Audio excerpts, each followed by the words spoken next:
Guys, हमें बचपन से एक बात जरूर समझाई जाती है कि अनजान लोगों से दूर रहना, क्योंकि क्या पता वो अनजान इंसान हो या फिर भूत।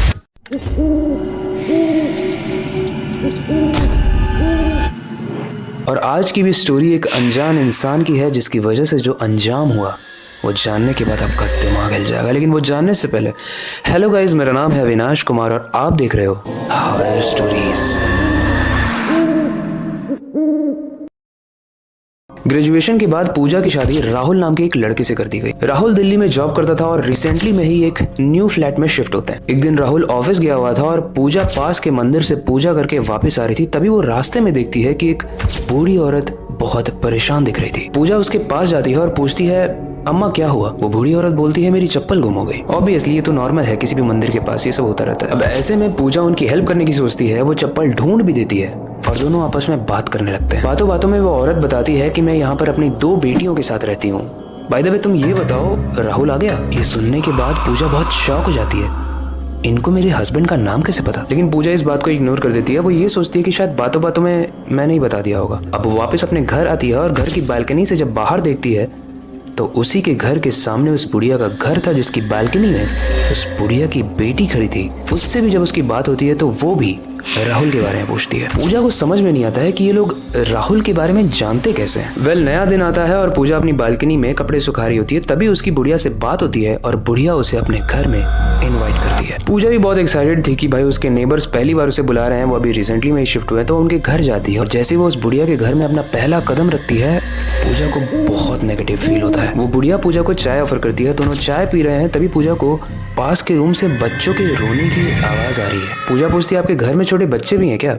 बुढ़िया बोलती है, नहीं, हमारे घर में तो टीवी चल रहा है। यहाँ पे पूजा को उसके घर में कुछ अजीब लगता है, लेकिन ऐसा क्या अजीब था वो पूजा को समझ में नहीं आ रहा था। तभी वो बुढ़िया औरत पूजा से बोलती है, तुम्हारे ये बाल कैसे हो गए? लाओ मैं तुम्हारे बाल बना देती हूँ। और वो पूजा के बाल बनाने लगती है। बातों ही बातों में वो पूजा से बोलती है, तुम अपना ख्याल रखा करो और अपने बच्चे का भी। एंड गाइस, इस बात को सुनते ही पूजा के होश उड़ जाते हैं, क्योंकि वो समझ नहीं पाती है कि वो 2 महीने से प्रेग्नेंट है। ये तो वो जानती है, बट इन्हें कैसे पता? पूजा ये सोच ही रही होती है, तभी उसके सर में अचानक से बहुत तेज से कुछ चिपता है, जैसे उसके किसी ने बाल तोड़ लिए हों। लेकिन जब वो आसपास देखती है तो वहां पर कोई भी नहीं था। वो इस बात को इग्नोर करती है और अपने घर में जाती है। और जैसे जैसे वो अपने घर में स्टेप्स रख रही है, उसे ऐसा फील हो रहा है कि उसके साथ में भी कोई चल रहा है। गाइस, पूजा को ऐसा प्रतीत हो रहा था कि चारों तरफ से उसे कोई देख रहा है और अचानक से तेज से सर में दर्द होने लगता है। सर में दर्द के बाद पूजा को खून की उल्टियां होने लगती है, जिससे राहुल बहुत डर जाता है और वो उसे हॉस्पिटल लेकर जाता है। लेकिन डॉक्टर को समझ में नहीं आ रहा है कि पूजा की प्रॉब्लम क्या है। मतलब वो फाइंड आउट नहीं कर पा रहे हैं कि ऐसा क्या रीजन है जिसकी वजह से इसके सर में दर्द और इसे खून की उल्टियां हो रही हैं। लेकिन जब थोड़ी देर आराम मिलने के बाद राहुल पूजा को वापस घर लेकर जाता है, तो घर जाते वक्त वो देखता है कि बूढ़ी औरत की बेटियां उनके घर में नाखून डाल रही हैं। और यहाँ से शुरू होता है मौत का खेल।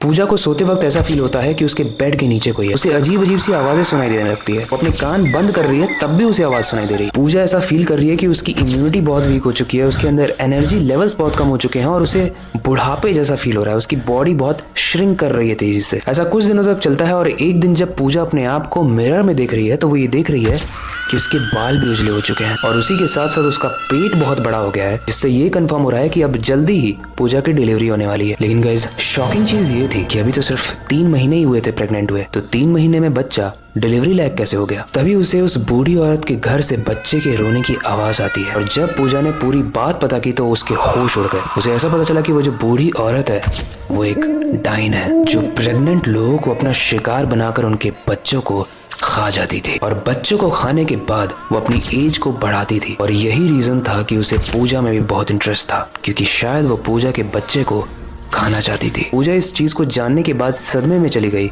और कमजोरी की वजह से पूजा की भी मृत्यु हो गई। गाइस, वैसे तो मैं बहुत सारी हॉरर स्टोरीज पढ़ता रहता हूँ, लेकिन ये वाली सच में थोड़ी सी डिस्टर्बिंग थी। क्या हो अगर सच में हमारे गांव में इस प्रकार की चुड़ैलें हों जो बच्चों को खाने लगे और अपने एज को इस तरीके से कम करने लगे। वेल, ऐसी हॉलीवुड मूवीज भी मैंने देखी है, बॉलीवुड मूवीज भी देखी हैं, बट आपको क्या लगता है इस तरीके की डाइन या चुड़ैल रियल लाइफ में होती हैं? क्या आपने सुना है इसके बारे में कुछ भी? आपको इस रिलेटेड कोई भी इन्फॉर्मेशन देनी हो तो आप कमेंट सेक्शन यूज़ कर सकते हो। इस वीडियो से रिलेटेड कोई भी फीडबैक देना हो उसके लिए भी आप कमेंट सेक्शन यूज़ कर सकते हो। नया टॉपिक कोई आपके दिमाग में है वो बताना हो उसके लिए भी आप कमेंट सेक्शन यूज़ कर सकते हो। बाय द वे, इस वीडियो को यहाँ पर एंड करते हैं, और एंड करने से पहले मैं बस एक ही चीज़ कहना चाहूँगा, अपनी क्यूरियोसिटी को डाई मत होने देना, नई चीज़ें सीखते रहना। अपने बेड के नीचे और खिड़की के बाहर ज़रूर देख लेना, पहले इस बार तो अपनी बैल्कनी में भी देख लेना, कहीं नाखून तो नहीं निकले हुए उस चुड़ैल के। मिलते हैं अगली वीडियो में।